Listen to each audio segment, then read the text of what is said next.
Danas radimo intervju sa bratom jednog narkomana da vidimo kako njegova porodica prolazi kroz sve to što je njegov brat prošao. Samo za vas, Mihajlo Đorđević.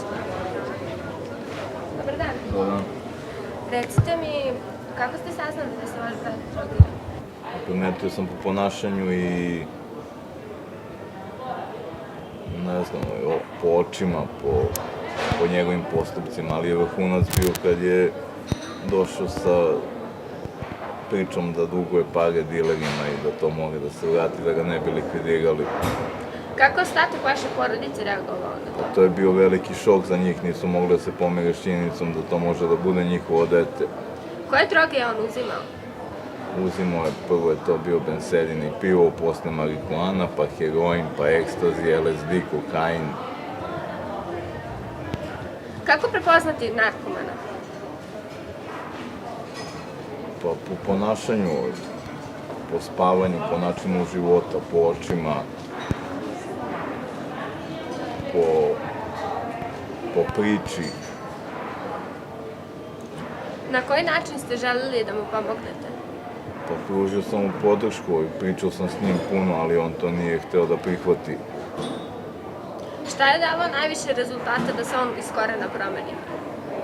Majčina podrška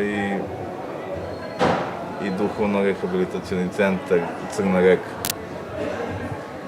Kako ste se vi osjećali u tom periodu? Pusto, usamljeno, ali znao sam da ne smem da pokleknem, da moram da imam snage da mu pomognem. Vaša poruka svim ljudima, svim gledalcima koji su u sličnoj situaciji? Pa moraju da se suoče sa problemom, ne smeju da kriju problem, moraju da potraže stručnu pomoć i da se ne plaše toga. To nije... U takvom društvu živimo gde je to česta pojava i ne treba da kriju to i da se uvlače u sebe.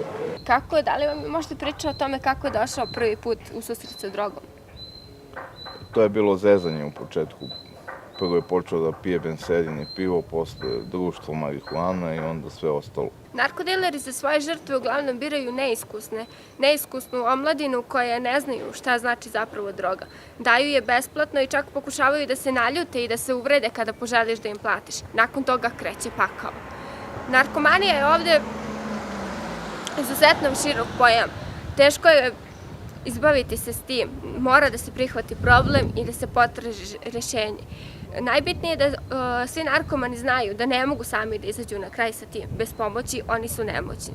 Potrebno je puno strpljenja, puno truda da bi se problem rešio. Svaka pomoć je uvek dobrodošla. Najčešće izgovorene reči jesu ja sam narkoman, imam problem, a najlakše ja nisam zavisnik. Morate prihvatiti suštinu. Ovo je naša sredina. Puno ljudi ima kontakt s drogama. Molim vas, čuvajte se. Dan jednog narkomana, da li znate kako izgleda? Pa izgleda tako što leži u krevetu, ne može da mrgne, trese se, znoji se, ne ustaje sa WC šolje. Kad uđe u WC ne može da ustane sa WC šolje, sedi na WC šolji i u krilu drži lavor i povreća i muči se. Ne zatvarajte oči pred problemom, rešavajte ga. Samo tako možete da pomognete. Vaši bližnji su u opasnosti, pomozite im.